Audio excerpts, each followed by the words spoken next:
Let me now bring on board Gautam Chachuria, head of India research of small cap and mid cap vertical with UBS. Gautam, morning. Thank you for joining us. Gautam, let me start with the big event and what are the market expectations.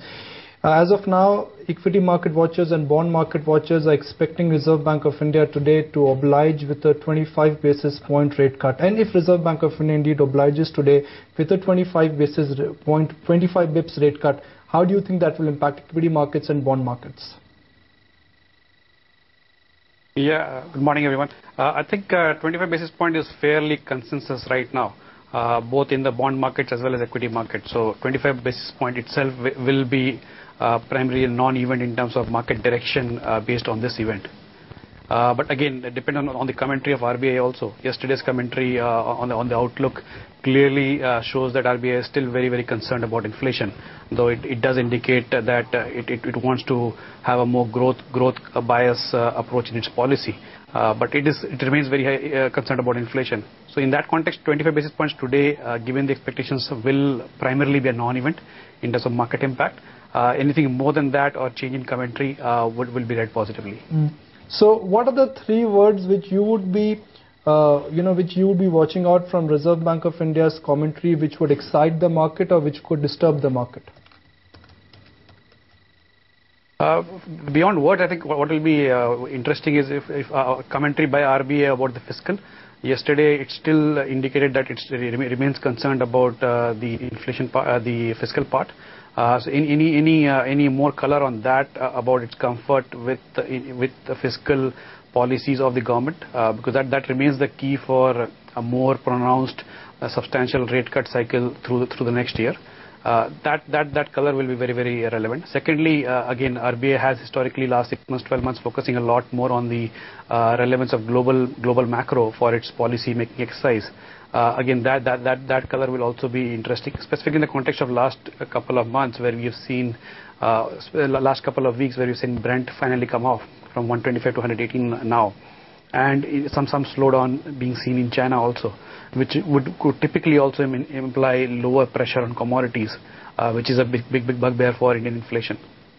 After a 9% appreciation in this calendar year, at UBS, what are you advising your clients? Where should they be putting their money to work? Again, from the Indian market point of view, we are recommending investors to look at specific bottom-up ideas in banks, automobiles, and quality real estate names. So those would be three primary areas, and also selectively infrastructure names like L&T and BHL. In banks, we are recommending ideas which have more bottom-up stories like Federal Bank, like IndusInd Bank. In real estate, quality names like Phoenix, like Prestige Real Estate.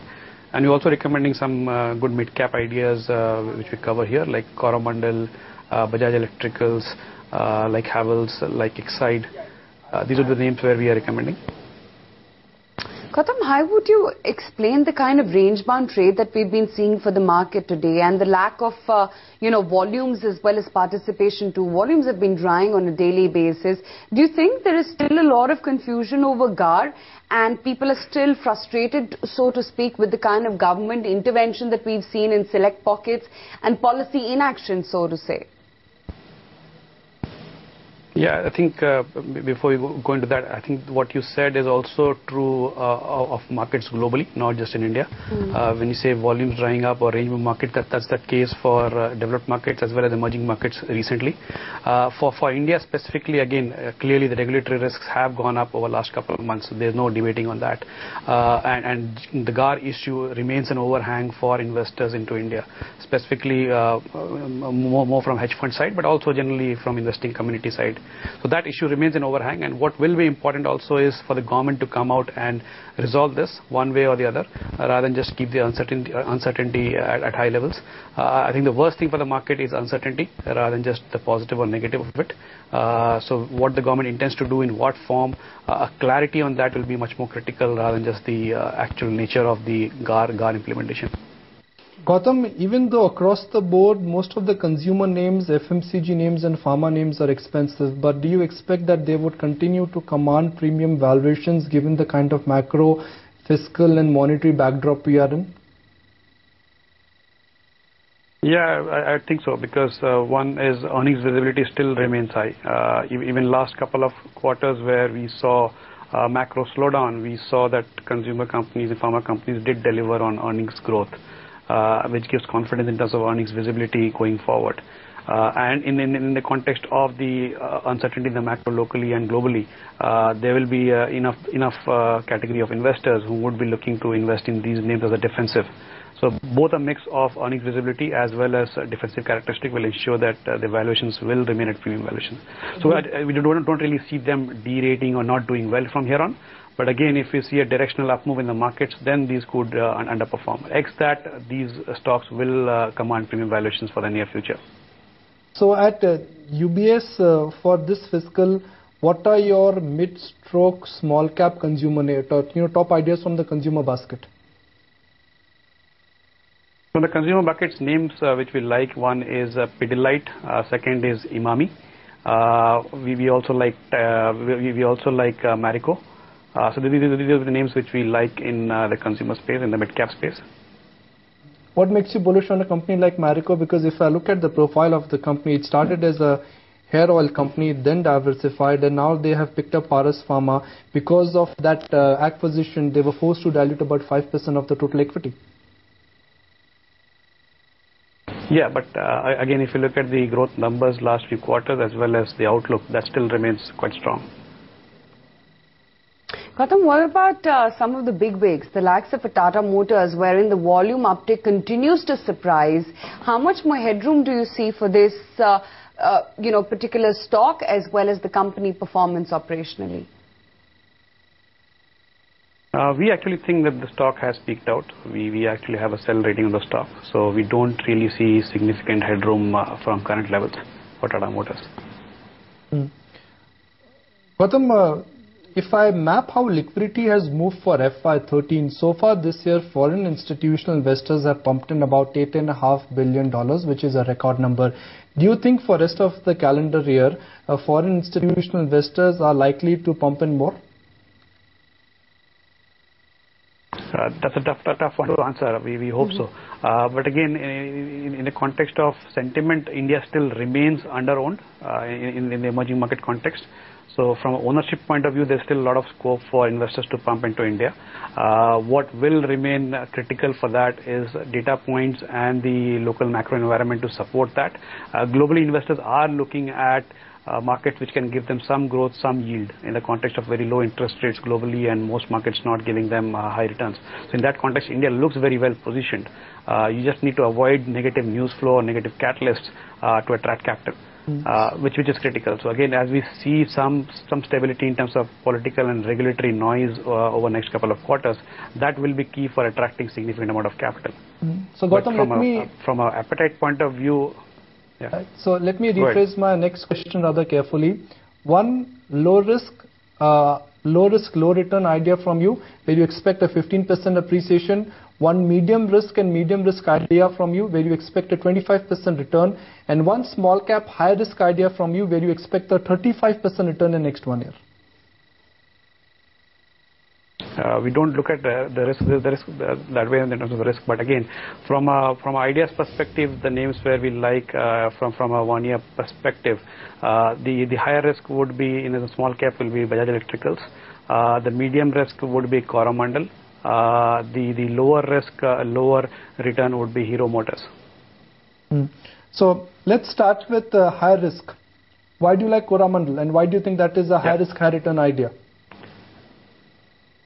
Coromandel is a medium risk, medium return company. Again, the company has been impacted historically last couple of quarters because of monsoons being bad in southern India, which we expect to reverse over next 1 year in terms of demand trends. So we see the stock doing reasonably well from that context. Gautam, it's interesting to see that you're bullish on Hero MotoCorp. I mean, on one side you think Tata Motors is going to peter out, and the other you're bullish on Hero MotoCorp. What do you think is going to drive growth for them?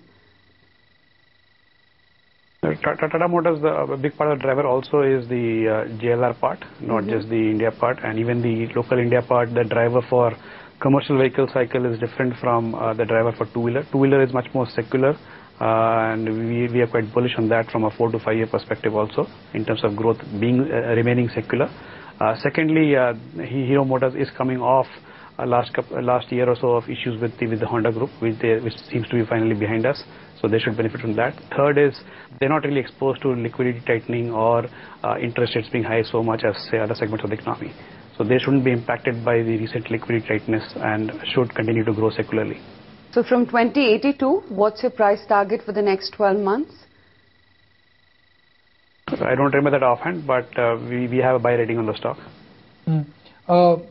What are your thoughts on Infosys Technologies? Do you think what we heard from Infosys Technologies last Friday, was that a company-specific issue, or that is by and large a sector-specific issue? The company has faced over the last couple of quarters, if you look at the numbers, it does indicate some company-specific issues. But again, we'll know about whether this is extrapolating into industry-specific issues over next week when Wipro and TCS report. But again, our IT analyst has been highlighting that we are seeing, have been seeing over last year or so slowdown in general from a long-term trend point of view for IT services. Within that, from a next 6 month perspective, what will be critical is the US recovery, specifically financial services sector there, which will be the key determinant of the entire industry growth rate for next year, which will play a big part in how Infosys shapes up. And what's the expectation from the other one, Reliance Industries? It's supposed to be a bad quarter yet again for them, and do you think the stock price has already factored all of that in?